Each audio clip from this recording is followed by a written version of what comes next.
আসসালামু আলাইকুম রহমতুল্লাহি ওবারাকাতুহু। সুপ্রিয় শিক্ষার্থী ও অভিভাবকবৃন্দ, যে যেখান থেকে আমাদের ক্লাসগুলো দেখছেন, আপনাদেরকে জানাচ্ছি নিয়াজ মোহাম্মদ উচ্চ বিদ্যালয়ের কর্তৃক নিয়াজ মোহাম্মদ অনলাইন ক্লাসে সকলকে জানাচ্ছি স্বাগতম। প্রিয় শিক্ষার্থীরা, অন্যান্য দিনে কার্যক্রমের অংশ হিসেবে আজকে আমি তোমাদের সাথে আছি আরেকটি ক্লাস নিয়ে। আজকে আমি তোমাদের সাথে আছি মোহাম্মদ মাসুম বিল্লাহ, সহকারী গ্রন্থাগারিক, নিয়াজ মোহাম্মদ উচ্চ বিদ্যালয়, ব্রাহ্মণবাড়িয়া। প্রিয় শিক্ষার্থীরা, তোমরা এই সময়ে সবাই কেমন আছো? আশা করি আলহামদুলিল্লাহ সবাই ভালো আছো। আমিও তোমাদের দোয়ায় আল্লাহর রহমতে ভালো আছি। আজকে তোমাদের সামনে নবম ও দশম শ্রেণী ইসলাম ও নৈতিক শিক্ষা বিষয়ের একটি অধ্যায় নিয়ে তোমাদের সামনে আলোচনা করব। প্রিয় শিক্ষার্থীরা, তোমরা নিশ্চয়ই দেখতে পাচ্ছ যে আজকে আমাদের আলোচনার বিষয় কি হচ্ছে। আজকে আমাদের আলোচনার বিষয় হচ্ছে দ্বিতীয় অধ্যায়ের পার্ট 2। তাহলে আমরা এই বিষয়ে আজকে আলোচনা করব।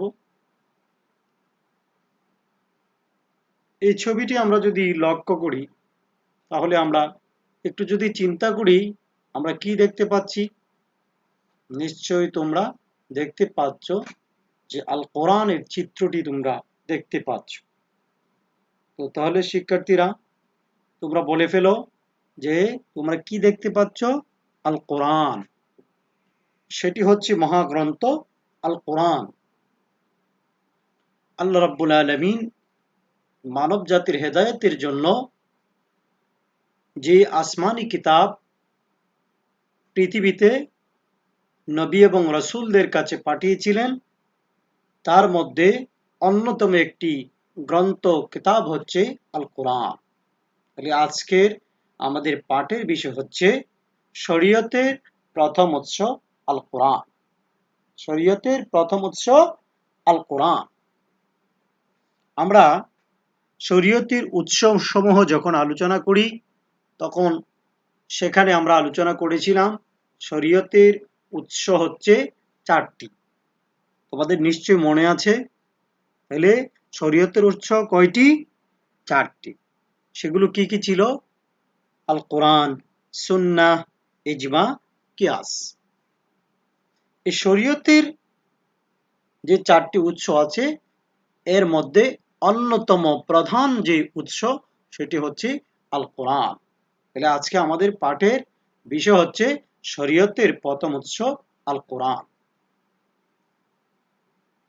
আমরা আজকে যা আলোচনা করব, এই আলোচনা থেকে আমরা কি শিখতে পারবো, কি অনুধাবন করতে পারবো, এই বিষয়গুলো আমরা জেনে নেই।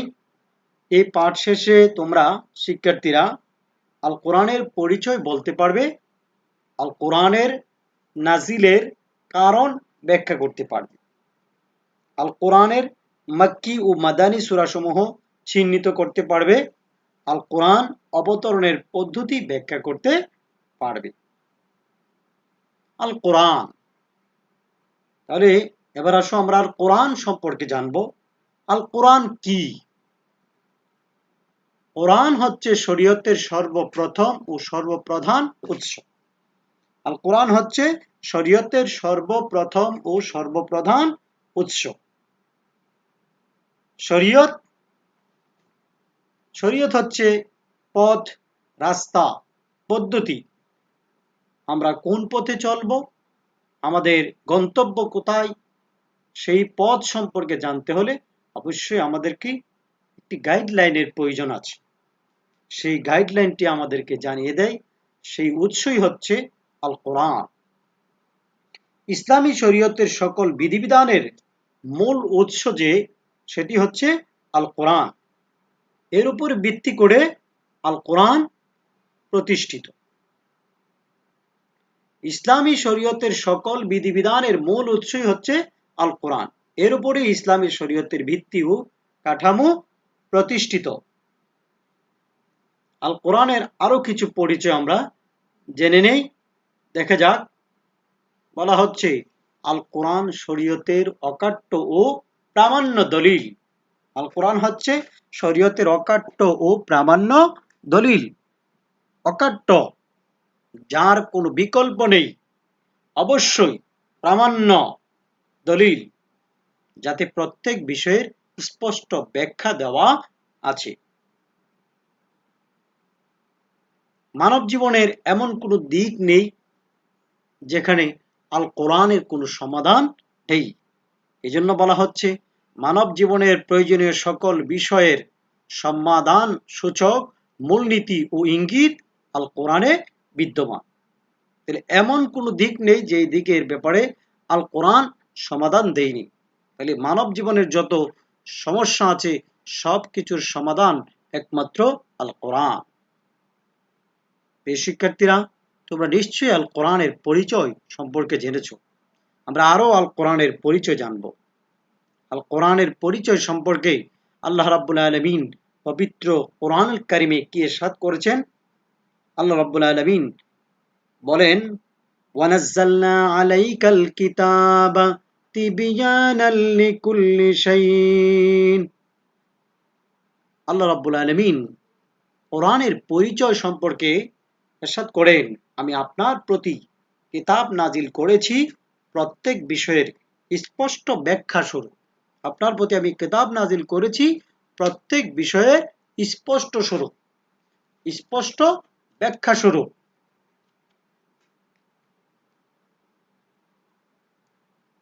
আল্লাহ রাব্বুল আলামিন আমাদেরকে যে কিতাব দিয়েছেন সেটি হচ্ছে আল কোরআন। সেই তার পরিচয় দিতে গিয়ে বলা হচ্ছে আল কোরআন হচ্ছে মহান আল্লাহ তাআলার পবিত্র বাণী, সর্বশেষ ও সর্বশ্রেষ্ঠ আসমানি কিতাব।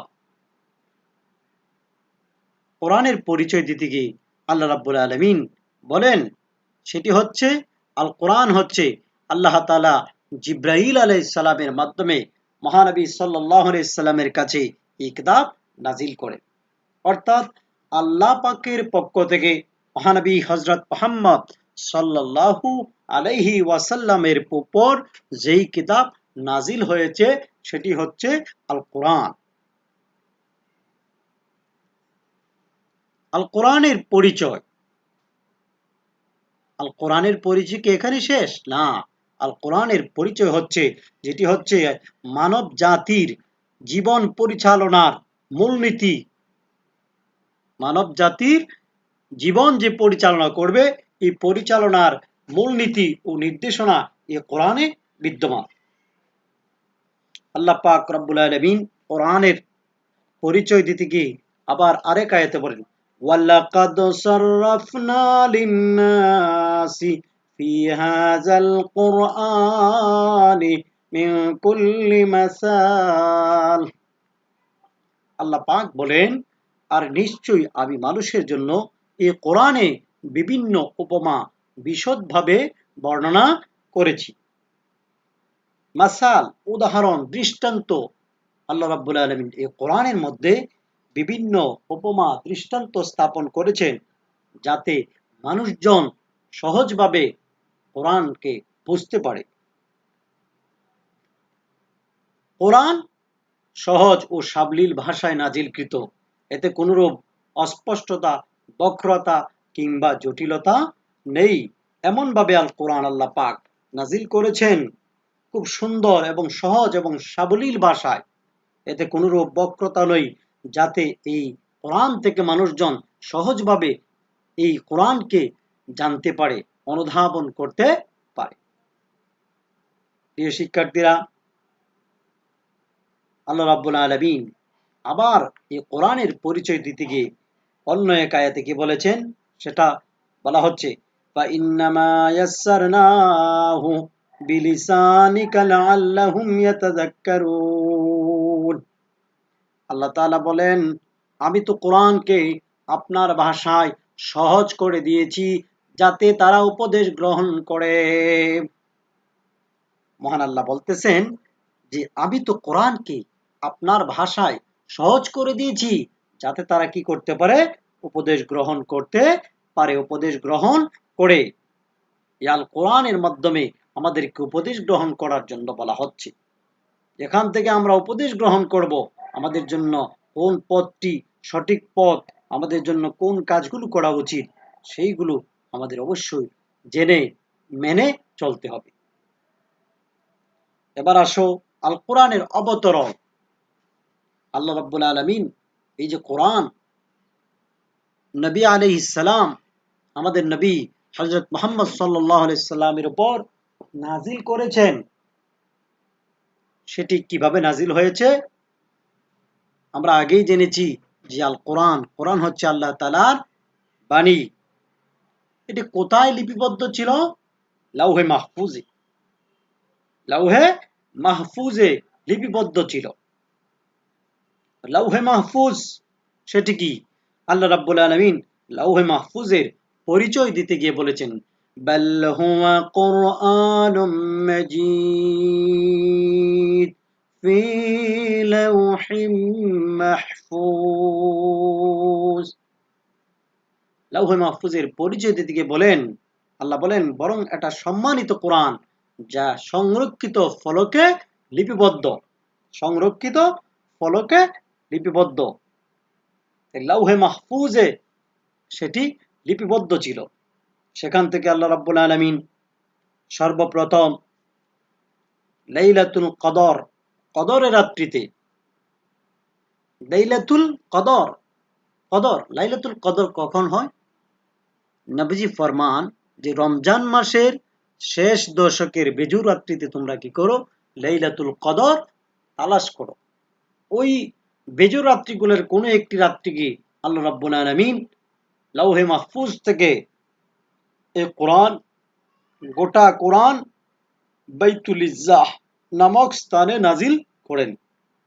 এখন প্রশ্ন হয়, স্যার বাইতুল ইজ্জাহ কি?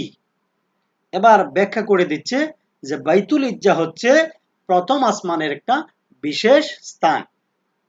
তাহলে বাইতুল ইজ্জাহটা কি? বাইতুল ইজ্জাহ হচ্ছে প্রথম আসমানের একটি বিশেষ স্থান।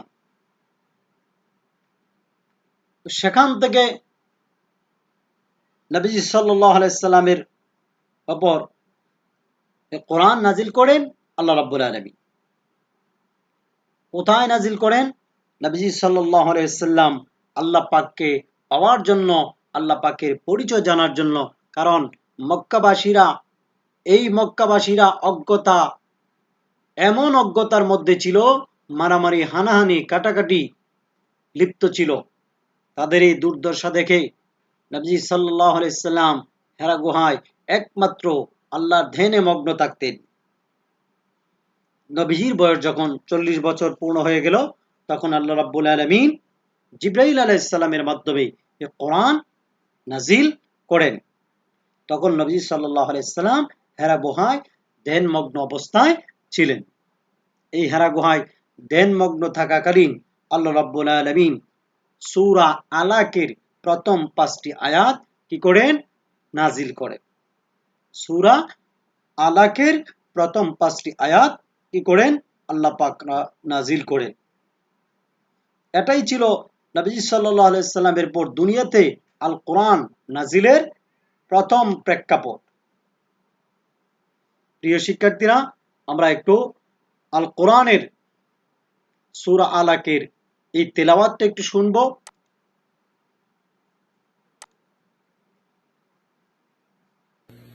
বিসমিল্লাহির রহমানির রহিম।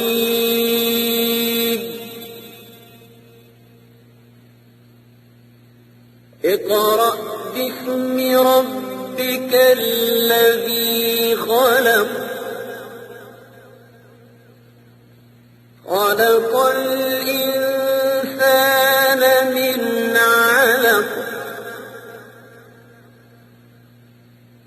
اقرأ وربك الأكرم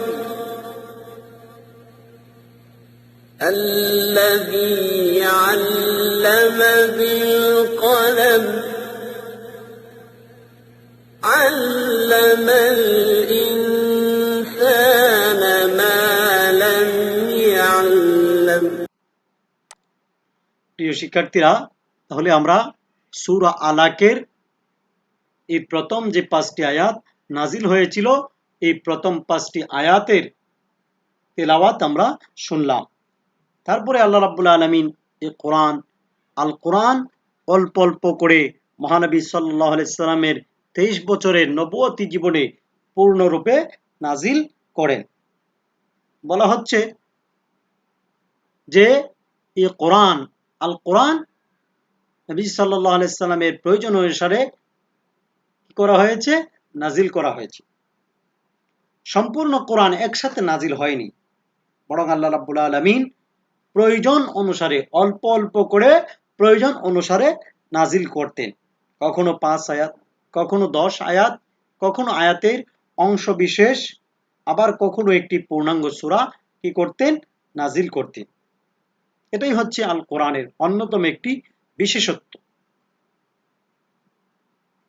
আল্লাহ রাব্বুল আলামিন এই কোরআন নাজিলের পদ্ধতি সম্পর্কে কোরআনুল কারীমের সূরা বনী ইসরাঈলে আল্লাহ রাব্বুল আলামিন ফরমান, وَقُرْآنًا فَرَقْنَاهُ لِتَقْرَأَهُ عَلَى النَّاسِ عَلَى مُكْثٍ وَنَزَّلْنَاهُ تَنزِيلًا।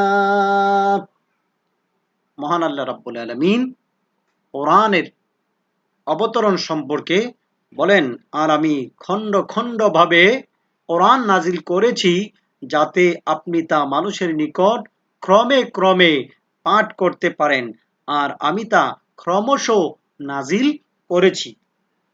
এমনভাবে কোরআন নাজিল করেছেন যে খণ্ডাকারে সম্পূর্ণ কোরআন একসাথে নাজিল করা হয়নি। অন্যান্য আসমানি কিতাব তাওরাত, জাবুর, ইনজিল এই কিতাবগুলো পূর্ণাঙ্গ আকারে নাজিল করা হয়েছিল, কিন্তু আল কোরআন হচ্ছে তার একমাত্র ব্যতিক্রম। অন্যান্য আসমানি কিতাব থেকে আল কোরআনের বিশেষত্ব হলো এই কোরআন একসাথে নাজিল করা হয়নি। এটি আল কোরআনের একটি বিশেষ মর্যাদার পরিচয়। এটি হচ্ছে আল কোরআনের একটি মর্যাদার পরিচয়। মক্কার কাফিররা নবীজি সাল্লাল্লাহু আলাইহি সাল্লামকে প্রশ্ন করলে আল্লাহ তাআলা বলেন, কাফিররা বলে তার উপর সমগ্র কোরআন একবার অবতীর্ণ হলো না কেন? আমি এভাবেই অবতীর্ণ করেছি আপনার হৃদয়কে তার দ্বারা মজবুত করার জন্য, এবং আমি তা ক্রমে ক্রমে স্পষ্টভাবে আবৃত্তি করেছি।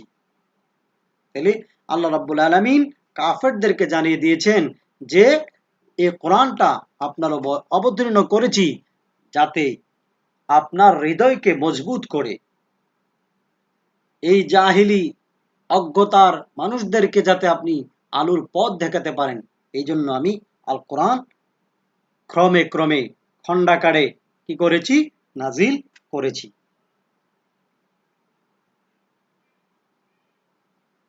প্রিয় শিক্ষার্থীরা, আমরা আল কোরআনের পরিচয় সম্পর্কে এতক্ষণ জানলাম। এবার তোমাদেরকে ছোট প্রশ্নের মাধ্যমে তোমাদের যে আজকে পাঠ আলোচনা করলাম সেগুলো আমরা একটু মূল্যায়ন করব। এসো আমরা প্রশ্নগুলো একটু দেখি। এখানে বলা হচ্ছে মহাগ্রন্থ আল কোরআন কি? মহাগ্রন্থ আল কোরআন কি? আমরা আলোচনায় বলেছিলাম মহাগ্রন্থ আল কোরআন হচ্ছে আল্লাহ তাআলার পবিত্র বাণী। এটি আরবি ভাষায় নাজিলকৃত।